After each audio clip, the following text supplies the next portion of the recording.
The new Ruth and Boaz movie just started streaming on Netflix today, and anyone familiar with the Bible will definitely recognize this story. This movie comes from some pretty big names. It's produced by Tyler Perry and DeVon Franklin, directed by Alana Brown, and written by Michael Elliott and Corey Tynan. What we're looking at here is a modern-day retelling of the Book of Ruth from the Bible. And here's the thing.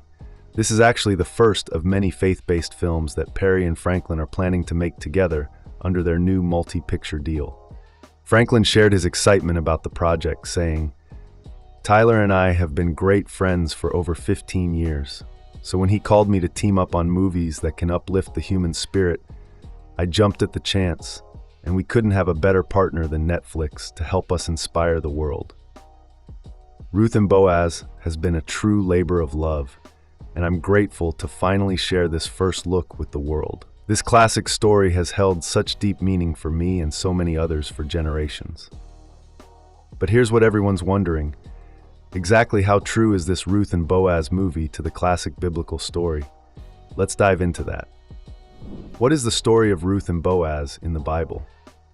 So the original story comes from the Book of Ruth from the Old Testament in the Bible. Here's how it goes down.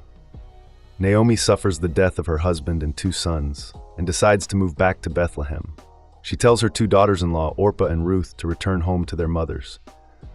Orpah does as she is told, but Ruth, who was married to Naomi's son Mahlon, refuses to leave Naomi's side.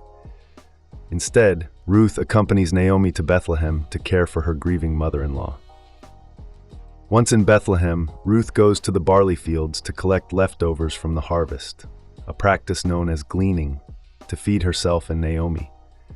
Ruth encounters the owner of the field, Boaz, who treats her kindly and allows her to continue collecting from his field for the rest of the harvest. Now here's where it gets interesting. Because Boaz has connections to Ruth's dead husband, or maybe is related to him, he's obligated to marry Ruth thanks to some old-timey law. With some encouragement from Naomi, Ruth agrees to marry Boaz. But there's an issue. There's another male relative even closer to Ruth's dead husband who has first dibs on Ruth's hand in marriage. Thankfully, that dude passes on the opportunity, freeing up Boaz and Ruth to marry. They get married, have a kid, and live happily ever after. How accurate is Tyler Perry's Ruth and Boaz movie to the Bible story? Now, as you can see, the Ruth and Boaz movie on Netflix is a pretty loose interpretation of the story from the Bible. In this modern-day retelling, Ruth, played by Syrus, is a foster care kid turned singer who's about to make it big in the Atlanta music scene.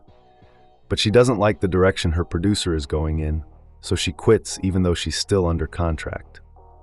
Her producer Syrus, played by James Lee Thomas, warns that there will be severe consequences. Here's one of the biggest changes the movie made from the Bible story. Rather than a random tragedy, Ruth's boyfriend Marlon, played by Chandra Hall Broomfield, is killed because of Ruth. While trying to scare Ruth with a staged carjacking, Syrus accidentally had both Marlon and his father killed. That leaves Marlon's mother, Naomi, played by Phylicia Rashad, as both a widow and a grieving mother. To make matters worse, Naomi's late husband was hiding the financial trouble they were in. She loses the house and is forced to move back to their old house in Pennsylvania. In the Bible, it's Ruth's pure kindness that drives her to accompany Naomi back to her hometown. In this movie, she's motivated by a few other factors, including guilt that her actions got Marlon and his father killed, and fear that Syrus is coming for Naomi next. Rather than getting caught gleaning the leftover harvest, in this version, Ruth gets a job picking grapes at the vineyard owned by Boaz, played by Tyler Lepley. Because this is modern times, there's no law obligating Boaz to marry Ruth. He just likes her a lot. Ruth is reluctant at first, but soon warms up to Boaz. But Syrus is still after her to complete her contract and eventually tracks her down. Syrus seems to be the biggest addition to the story that's not in the Bible version of Ruth and Boaz.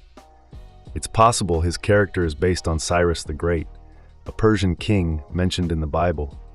But Cyrus the Great was not involved in the love story of Ruth and Boaz, and has clearly just been added to the movie to create some drama, stakes, and tension.